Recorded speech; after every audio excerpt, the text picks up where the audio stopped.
Welcome to Closer to Venus. I'm Johnny Burke. Today's guest is Holly Duckworth. She is a psychotherapist, hypnotherapist, and author of Finding Purpose, Surprising Wisdom from the Higher Self. Today, we will be talking about multidimensionality, the nature of eternity, and how time is an illusion.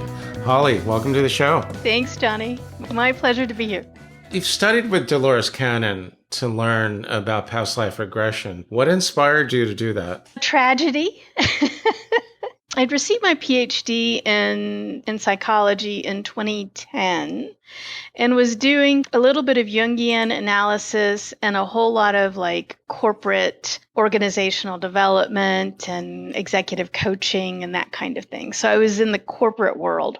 At the time, my 20-year-old son was arrested for DUI. I had never heard of Dolores Cannon, would never have heard of her before. My son was in a situation where he was going to be incarcerated for 21 days, and I couldn't visit him. No video calls, no actual visits. I could only have an occasional phone call with him. So in one of our phone calls, he says, "Hey, Mom, I found this book in jail, and I think you'd really like it."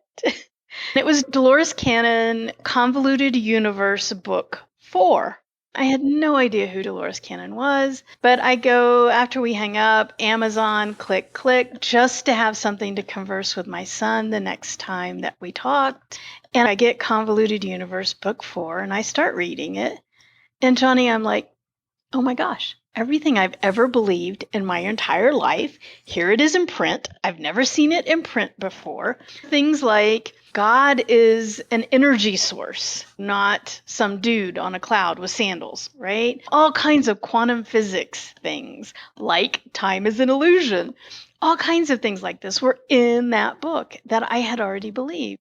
Well, so my son gets out of jail in December of 2012, and Dolores was doing a weekend retreat in January of 2013. And so I told my son, let's go see her. And so we did. That was in February. I was in training to be a QHHT practitioner, and I've not looked back. It seems like it was kind of meant to happen. Yeah. You were already a psychotherapist at that point. Mm-hmm. Yeah. When your son was in jail, and then you went to see Dolores Cannon in January, then you were literally training by the next month. You mentioned something about Carl Jung. What is it about Carl Jung and the mystical universe? What is the connection there? Yeah. If you think about it, you're going back to the 1920s. He was a student of Freud, one of the first psychologists or psychiatrists back then. A psychiatrist was just a medical doctor. If you read Carl Jung's work with a metaphysical mindset, you're like, yeah, this dude wasn't a scientist. He was a metaphysicist.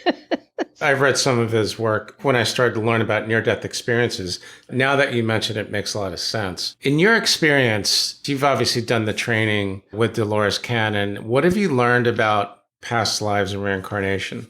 A big part of Dolores Cannon's quantum healing hypnosis technique is people come to QHHT, usually for physical healing. I've seen all kinds of physical healing, stage 4 cancer, autoimmune diseases, name a kind of physical ailment, and we've probably seen it removed through QHHT. A part of that QHHT process is experiencing what I call an other life, not a past life. So we use that process really to get the client into the deepest level of altered state of consciousness, of trance that we can, that allows the connection to the higher self. Then the higher self can then unravel all of the understanding that we need of the physical manifestation, whether it's cancer or disease or whatever, that can allow the healing of that experience. It's a much bigger process than past life regression. It's a miraculous process of physical healing. But we pivot on past life regression in order to achieve the states of trance that we need to do the healing. Past life regression, as most people know it, is kind of removed from QHHT. Correct. You have to kind of drive on that highway for a point. It seems like with the Dolores Cannon method, you go a lot further. Exactly. Exactly. And she actually didn't find out about the healing capacity until she was probably 25 or 30 years into her career. All of her early books are about using these past life regression situations to do research. For example, she wrote 2 books on Jesus and the Essenes, and they walked with Jesus. She had a client who regressed to the rabbi that gave Jesus and John their bar mitzvah. And so she researched these historical situations through the past life regression. And it was only in the late 1990s that she connected to the higher self and was able to witness healing, physical healing through the trance state. And that's when she developed her quantum healing hypnosis technique. She spent the last 10, 15 years of her life doing nothing but that and teaching others how to do that. So you actually met her? Oh, yeah. Yeah. Yeah. Wow. Yeah. Because now I believe her daughter leads the trainings and is carrying on the tradition. Correct. How did Dolores have a direct conversation with Nostradamus across time? Yeah. She ended up writing 3 volumes of books on Nostradamus. She was in the middle of an ordinary session, an ordinary day at the office for her, doing her past life regression hypnosis. This was before QHHT.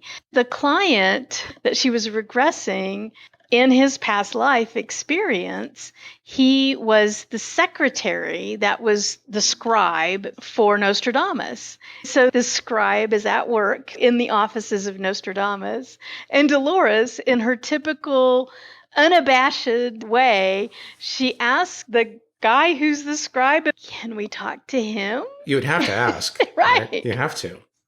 Then the scribe starts an intermediary conversation. So finally, she ended up working with this client for many, many, many years. And finally, she was able to have the client just, I guess, meld or assume the consciousness of Nostradamus.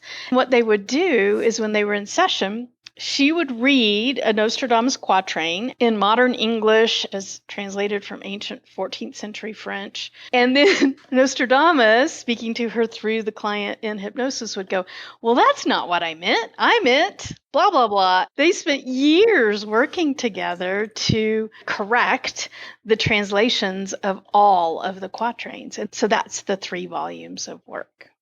So she believed she wasn't like listening to a recording of Nostradamus. Right. She was actually communicating with him. Exactly.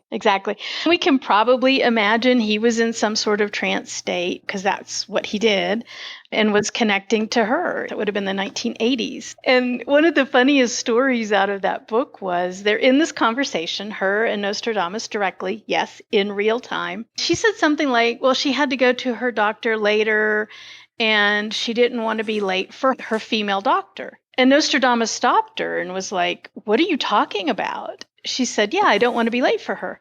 Nostradamus was dumbfounded that women could be doctors in the time that he was talking to Dolores. So they would just have like ordinary conversations directly with Nostradamus. Yeah. That really is amazing. I wanted to save that for later, but I couldn't wait anymore. Apparently, with her technique, it's possible to connect beyond the veil, which is not typically reported in past life regression sessions or cases. If that's true, have you had any direct experience doing something like that? Well, yeah, every day. So when the person is in trance and experiencing that other person's life, we don't always go to the past. We can go to the future. We can go to a simultaneous life. We can go to an eternal life, an energy being, if you will, that resides outside of time.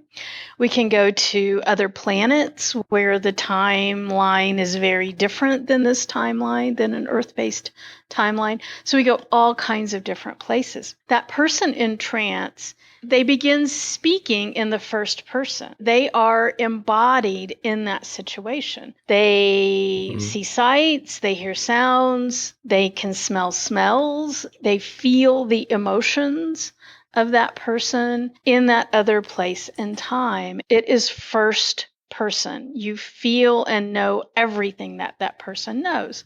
So we can begin to have these same kinds of conversations like Dolores was having with Nostradamus for these people in whatever time they're in. I'm starting to think about how some people go to mediums to try and make contact with a past loved one. Could it be that this technique is, I don't want to say safer, but it's an alternative to going to a medium, or is it similar?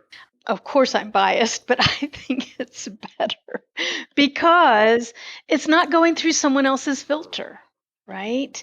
You're experiencing that. I'll give you an example for myself. In that very first experience I had with Dolores, these were group regressions. So she would have a weekend retreat.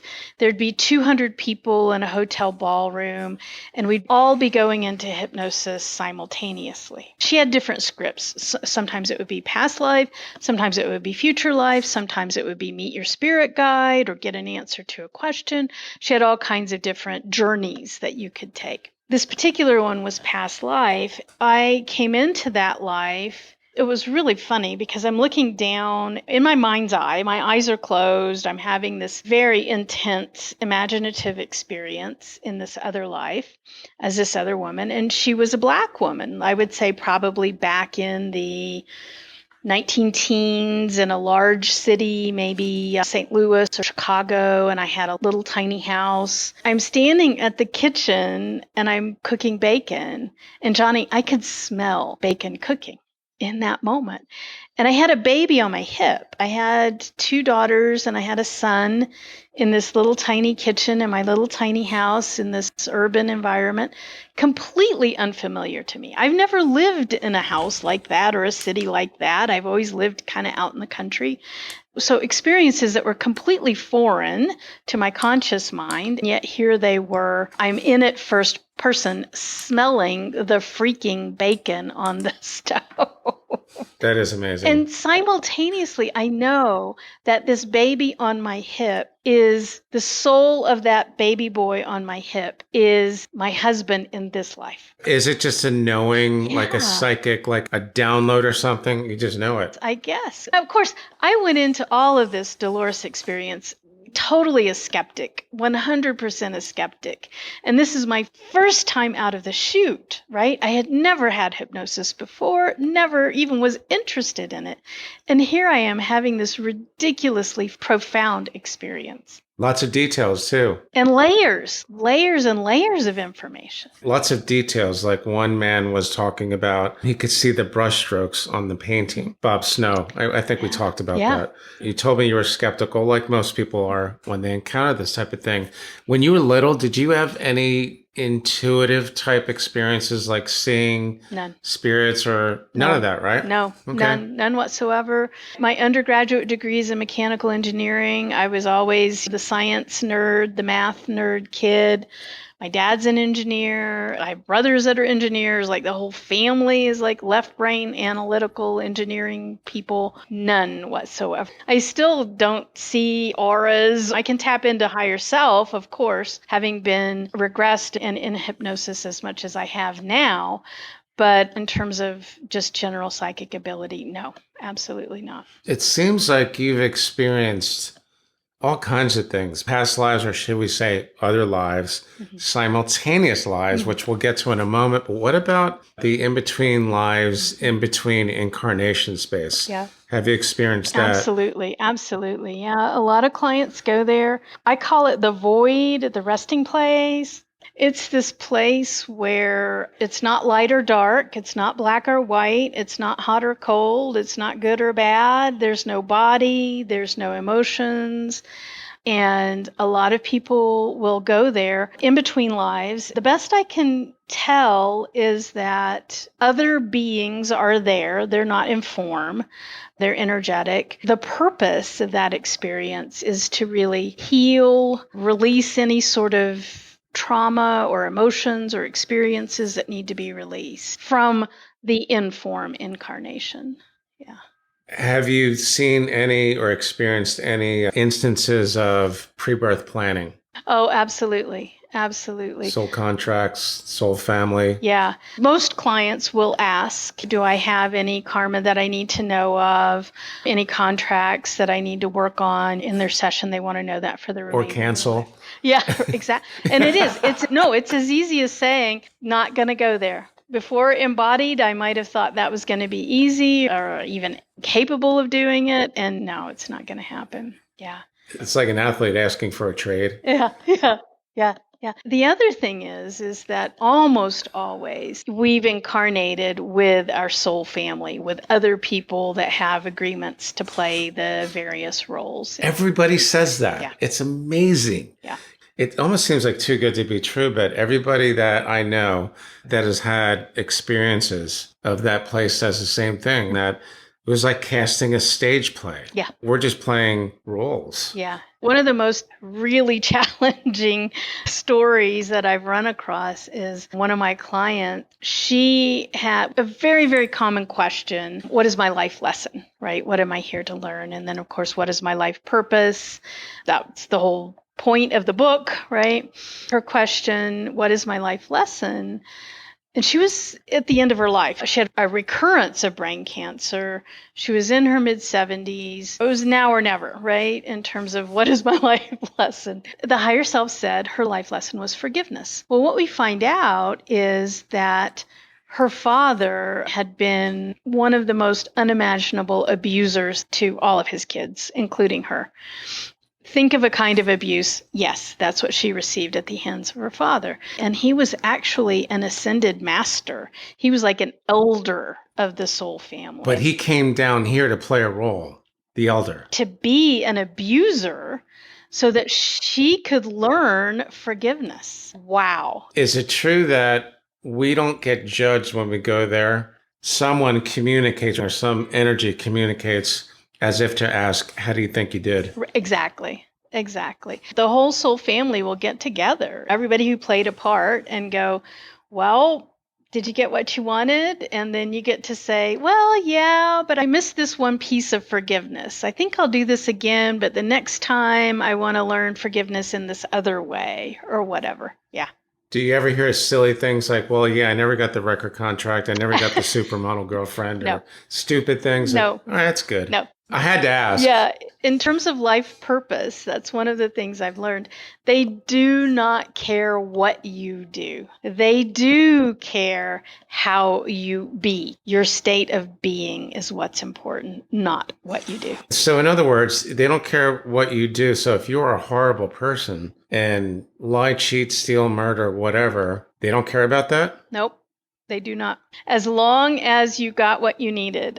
Just a few weeks ago, I had a 16-year-old client come in, which is the youngest we can work with. He goes into his other life experience, and he was and in this life, he's just the most beautiful, precious, lovely, loveful human being. But his other life that we witness, and if he wasn't ready for it, the higher self wouldn't have shown him this.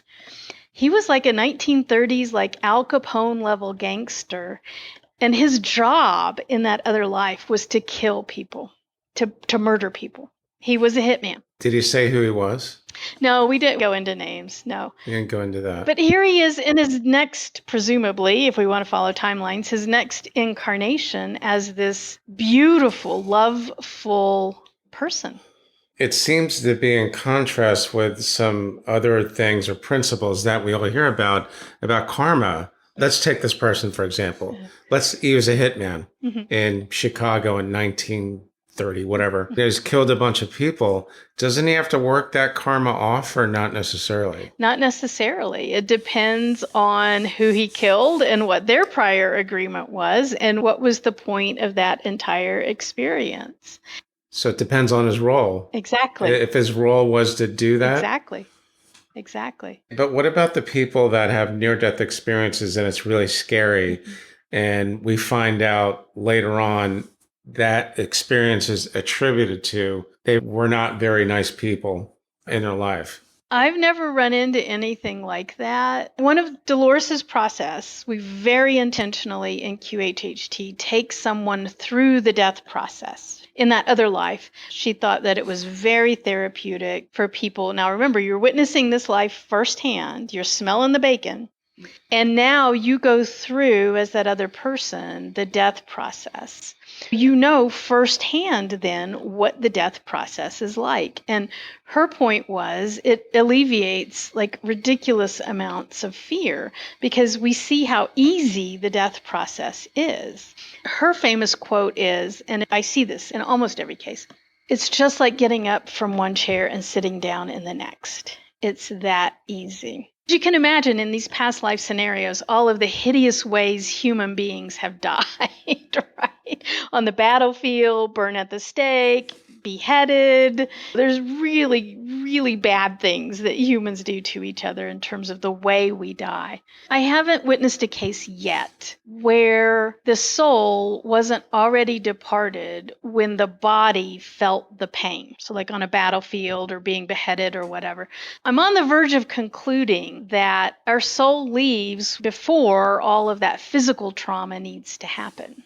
So I can see this would really kind of ruffle the feathers of some of these hardcore Christians, because you're basically giving us license to do pretty much whatever we want, right? Well, I guess eventually you're going to have to figure out all sides of whatever it is that you're working on. Let's say, for example, that client that I was just talking about, whose father was the abuser, and her point in this life was to learn forgiveness. That was her life lesson. Well, her soul is going to want to understand in this life she was the victim of abuse, and she needed to learn to forgive her abuser. In another life, she's going to have to be the abuser and be forgiven by those that she abused. So if we want to learn forgiveness, we have to learn every single solitary facet of forgiveness, which means playing every single solitary part that is attached to forgiveness. That would make sense with the statement,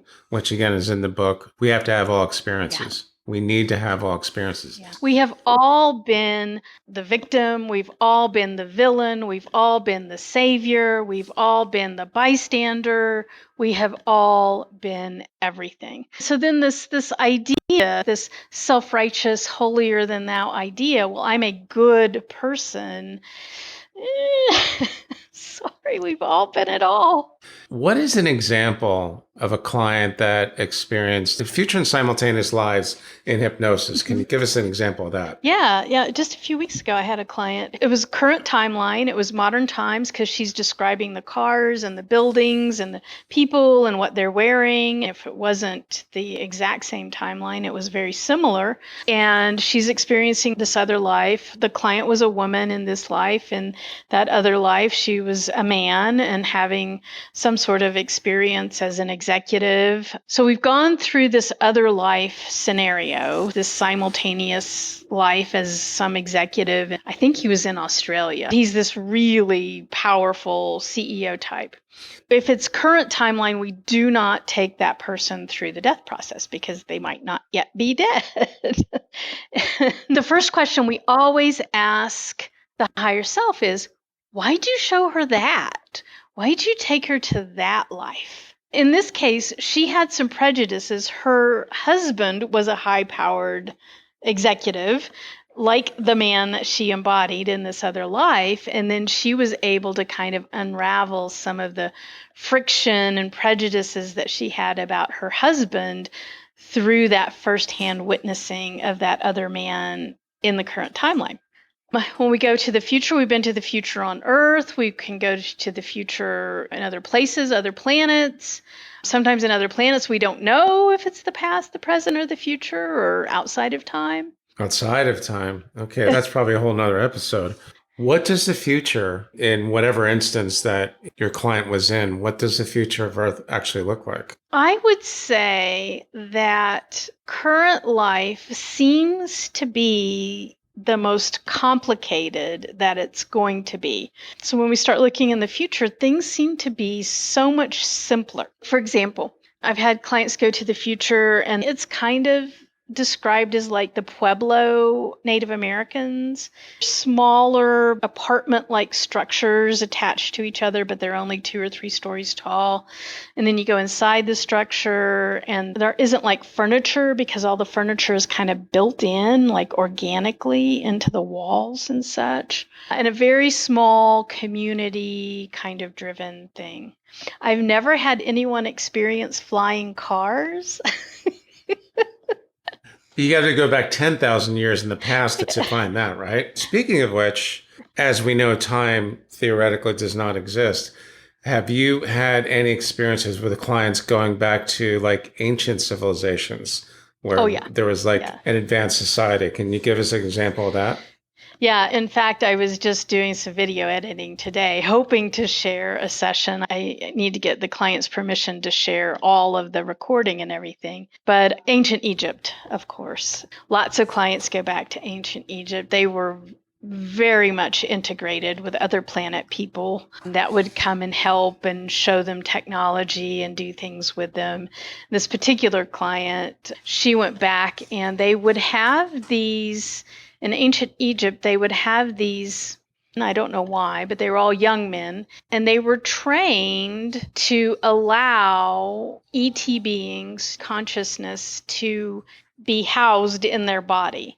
So they were trained to empty themselves of themselves and then allow the ET to come into the body to do things on Earth. In this particular instance, it was to do some sort of energy exchange with a priest and a priestess in a ceremony. So my client was the ET that happened to be temporarily resident in this young male body, which the ET found it extremely uncomfortable and clunky.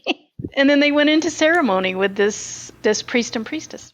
Did you ever have an experience of seeing flying machines of any kind in any civilization? Oh, yeah. Yeah, ships, all manner of ships. Really? Spaceships the size of planets.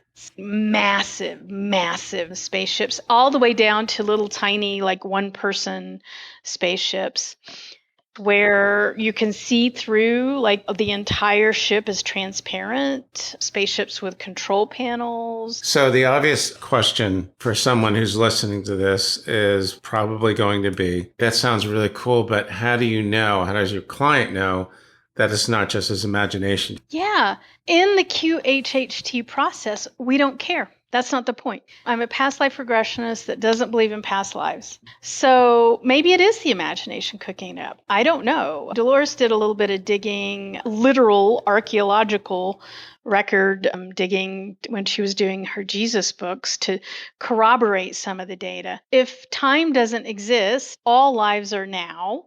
If we're all one, we all have access to the Akashic records. We all have access to the consciousness of everything. So is it my past life? I don't know. And frankly, to QHHT, it doesn't matter. All we're using this other life experience for is to develop a deep enough trance for a very clear conversation with the higher self to do the physical and emotional healing. What it's designed to do. I have lots of respect for mediums, but this is where the line of demarcation between something like this and mediumship is that the mediumship is not really meant to heal, I don't think. Although I can bring forth certain truths. Yeah. Yeah. Yeah. We use the term healing broadly because back to that same example, what is my life lesson? It's forgiveness. Well, learning forgiveness is healing, right? It's the fulfilling of that lesson in this life. And that's important to this life. And that's a healing aspect to this life. Yeah. So fulfilling your purpose does not send you to the pearly gates upon death unless you choose to manifest it. So, okay, I have to ask you this. On the other side, is manifestation instant when you get there? So it's a little different. Yes, but I've been told it is. On the other side, we don't need things. In other dimensions, I don't need food. I don't need shelter. I'm never cold or hot. So why do I need clothes or air conditioning or roofs over my head? I don't. So the need for manifestation is much, much, much less in higher dimensions. Unless you want to see someone, right? Yeah. But if I'm pure consciousness, I'm never separated from that someone. So I don't even have to manifest the connection because I'm never not connected. I've never heard it explained quite that way, but again, this is returning to source, returning to oneness, right? Mm-hmm. Talk a little bit about Kelly's first incarnation in physical form, right?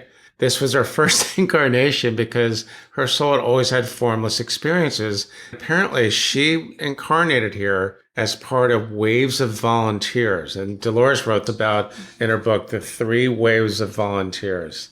Tell us about the volunteers. Universally, at the end of World War II, when humans were figuring out how to do nuclear weapons, the keepers of the universe, the higher ups, these ascended masters, kind of went, oh crap, the kids have matches. Kids have matches. We're not a very evolved species as humans, by the way. I've heard that too. We uncovered matches, but our matches as nuclear weapons had the ability to rip holes through space and time, to rip holes way beyond our dimension. There were other parties in the universe that were very, very interested in us not having these kinds of matches. So the call kind of went out to souls that were incarnated in other places and other dimensions, much more evolved souls, to come into Earth. One of the rules of Earth, and one of the things that makes it such a challenging place, is we have free will. We come here, we forget, we go into our separation from Source, and we have free will. The point of incarnating on Earth is to see what you're going to do with your free will. They couldn't just quash the nuclear weapons. They couldn't just create a timeline where we never did that or whatever. What they couldn't interfere from outside because of the law of free will, but they could incarnate as humans and influence the evolution of humanity from the inside out. So those are the volunteers. Actually, I think we're up to the 4th wave. Dolores wrote about the first 3 waves back in 2010 is when that book came out. And now I've seen some clients that either their children are wave 4 or very young people, 16, 17, that they are wave 4. Over time, these different dimensional beings have incarnated as humans for the express purpose to change the vibrational frequency and the dimensional experience on Earth. So we can finally go into the Aquarian age after we've been talking about it for 500 years, right? Yes, but for a lot of other places, that's a blink in time. That's what I've been told. Yeah. To be continued. All right. Holly, thank you very much for joining us. How can our listeners find you online? Sure. So my website is awarecaredurango.com. And then the book we've been referencing today is called Finding Purpose, Surprising Wisdom from the Higher Self. It's on Amazon and all the formats. You've been listening to Closer to Venus. I'm Johnny Burke. If you enjoyed today's episode, please consider subscribing. For more info, please go to closertovenus.com. Thanks again for tuning in, and we'll see you next time.